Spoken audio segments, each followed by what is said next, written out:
Want to accept payments on Squarespace? I'll show Stripe and PayPal setup in 1 minute. Open your Squarespace dashboard and click Settings, then Payments. Here, choose Connect for Stripe to accept credit and debit cards.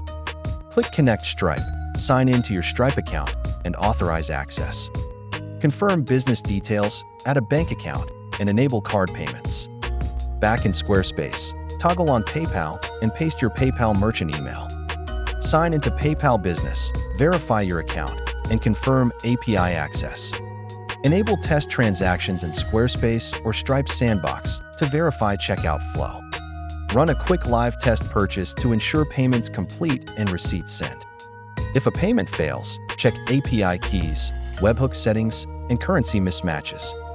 Enable two-factor authentication, review payout schedules, and set refund policies. You're all set. Save changes, publish your site, and accept payments today.